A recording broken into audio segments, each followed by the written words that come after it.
Hi there, traders. This is Brad Gilbert with the FX Market Insight for the 15th of August.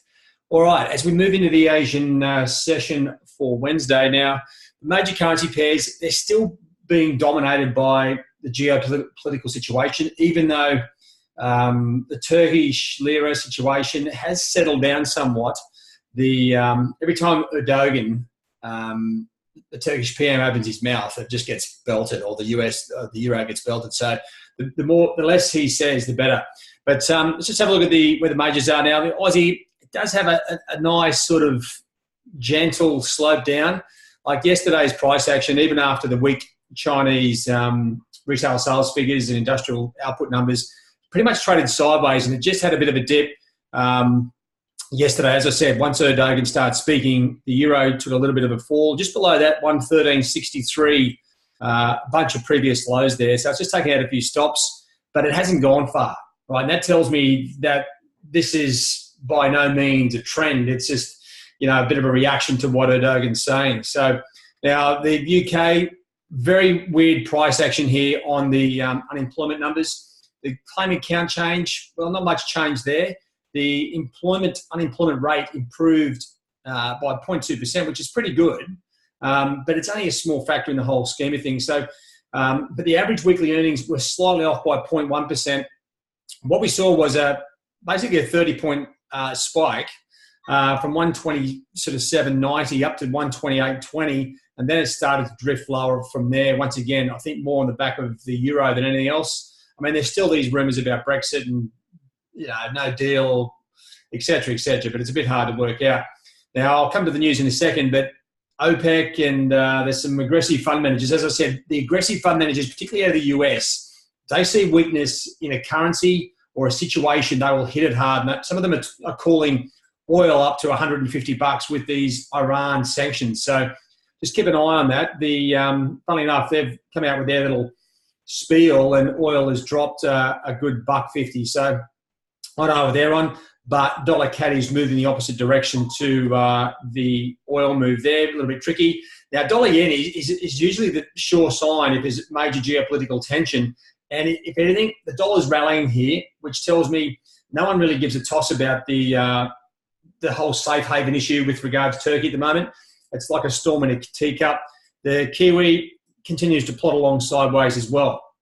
Right, so the majors, they're sort of moving around, but it is based on the geopolitical situation, right? So if I just come back across here, give you a look at the dollar and the offshore yuan, that's where a lot of the focus is at the moment. These two obviously confronting tariff gurus, Trump leading the charge against China and China retaliating. So what we are seeing overall is a nice gradual up move in the dollar index. We do have a new support trend line sort of forming there around 96, sort of 25.30. I think the dollar, fundamentally, it's the strongest economy. And with all these other geopolitical events, it should continue to appreciate, continue to rally. If you look at the offshore yuan, dollar yuan, it's now starting to trade sideways.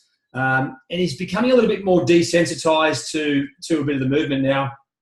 It has weakened from yesterday. We did see a nice move after the weak Chinese numbers yesterday, where the dollar rallied against the yuan. It was a nice sort of pretty much 100-point move before it started gyrating again up and down.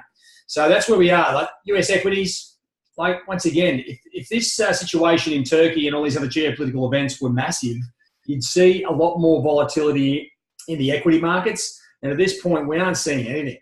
All right, the Nikkei is due to up and up, 10 points down. Now that's basically nothing.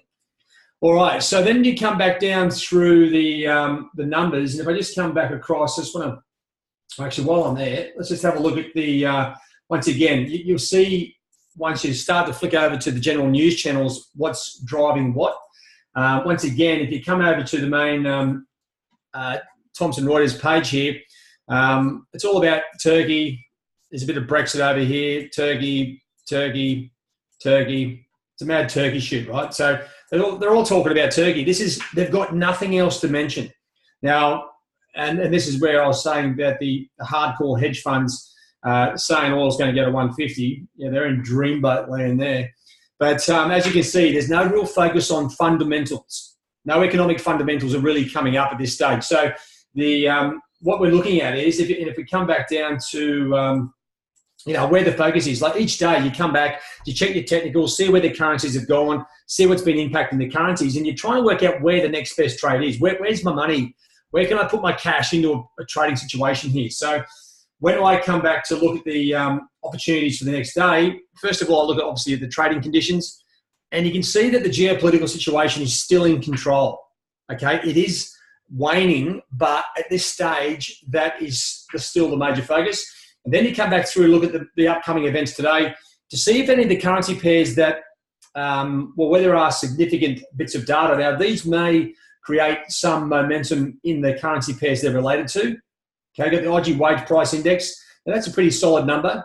But it's not quite as solid as the two big hitters later on. So in the UK session or the European session, the UK CPI is going to be very important.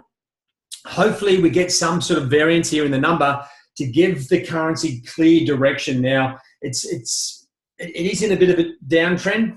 A lot of it has been geopolitical, but still it's moving down. So that could be a really good situation there. And obviously, US retail sales, our sort of really big US number for the week.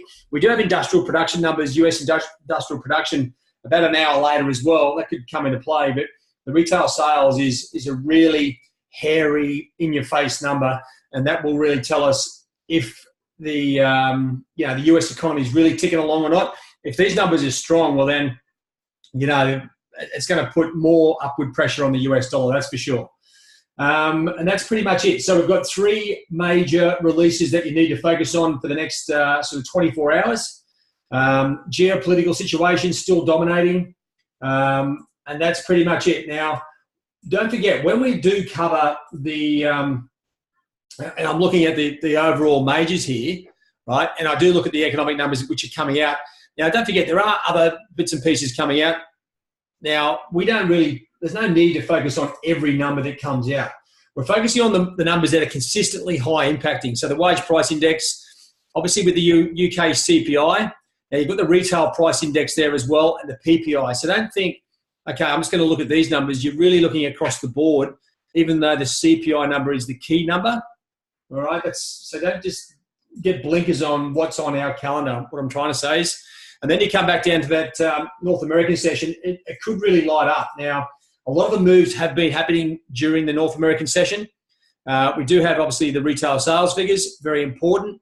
And don't forget the industrial production figures 45 minutes later. Now, I haven't highlighted that as being a major number. It is a big number. If you do get significant variance, then we should see the US dollar react. But my major focus is on the retail sales figures, and I will be keeping a very close eye on these industrial production numbers later on in the day at the start of that North American session. So if we get direction out for the dollar, US dollar, trading will very quickly become very easy. And that's what we're waiting for. We're waiting for the US dollar to give us clear direction. At the moment, it's appreciating on the back of geopolitical events. So you need to be aware of where the focus is and where it's going to change when these numbers come out. Now, if you come across here and have a look at the yen crosses, right now, it's a little bit of an oddball. See, dollar yen itself, and I've really wound back the chart here so you can see where the high is, where the start of this trend line. It's broken a sort of medium-term trend line here, and it's sitting up above 111.20. Now, to me, that's just a clean technical break, and we could actually see this thing up towards 113 something. And that's, if we get strong US numbers, that's exactly where it's going. Now, it's already broken high, so it may be a bit of a tricky trade, but have a look across the board here on the other crosses. They are sort of sitting a little bit dormant. Obviously, the strong dollar is pushing down those currency pairs, the Aussie, Kiwi, Euro and Sterling. But we may get some activity. If dollar yen shoots to the top side, we may have a bit of a trade here on the top of each of these through the cloud on Aussie yen, Kiwi yen, Euro yen, and Sterling yen, right? Not a bad trade to set up for the Ichimoku trader. Now, oil, it's already doing its own thing, okay? CAD yen, I would just take that off the table. It's above the cloud. It's sitting right on a resistance level, but really it's looking to me like it's too tricky. So that's where you piece it together, right? So you've got the major currency pairs. We've got dollar yen, which is the beast, the sleeping giant at the moment. That has broken higher. Now, what we may see is, I'm looking for, if we get strong US numbers, okay, this is going to shoot to the top side, potentially a chance of dollar yen, but I'll also be looking across the board here at maybe potential opportunities across these other pairs, all right? And that's where we are, guys. So it's going to be an interesting 24 hours. As I said, UK CPI numbers, hugely important to the backdrop for the Bank of England. Wage price index, the Aussie dollar has really been disappointing. We had a little bit of a down move on the weaker Chinese numbers, but it took about 6 hours to get it moving. So, and the RBA hasn't been doing much. Now, the focus, obviously, the Bank of England have been doing a lot. Inflation, this is the one key number that has been killing them, right? Now, it's all written into their basic law that if inflation's above 2%, they've got to keep raising rates. So if we see a strong number here, sterling, they've got to raise rates again. That's just a fact, all right? So just be aware now. So it's going to be very critical. Now, sterling is in a bit of a downtrend at the moment. I suspect we'll see it just trade sideways into today's release, and then that should set us up. And then if you piece together the movement on sterling and we get the opposite release on the US numbers, well, that's where we could see a really big move on cable today. So basically, say for instance, we get weak UK data and we get really strong US numbers, well, then we're going to see a significant move on sterling. It could be like 200 points lower at least. All right, so that's your major pair. So check out sterling. Check out your sterling crosses. That's where the main action is going to be. There's no need to get yourself all worked up and trying to work out where you're going to make $1 million today. We're just adding cash to the pot. Okay. The situation is geopolitics is still controlling direction at this point. We're looking for these fundamental numbers, in particular UK CPI and US retail sales, to really give us some direction. And as I said, if you get opposite numbers here in the UK and the US, then we are going to see a significant move in sterling. That should be your major focus going into today's trading. The Asian session, keep an eye on the, of course, on the offshore yuan. That puppy just keeps on sort of banging around. If we do get any comments out of Trump or China with regards, tariffs, etc., then we will see the offshore yuan move about. Right, I still think we're a month out from starting to see the impact on the Chinese economy with these tariffs, and that's when things will really get interesting. But make sure you keep an eye on that throughout the Asian day. And that's pretty much it, guys. There's not much more to do. Work out the best trade times for yourself, and get stuck in. If you have any questions, jump in the live trade zone. I'm happy to help out. Have a good trade day, guys. All the best.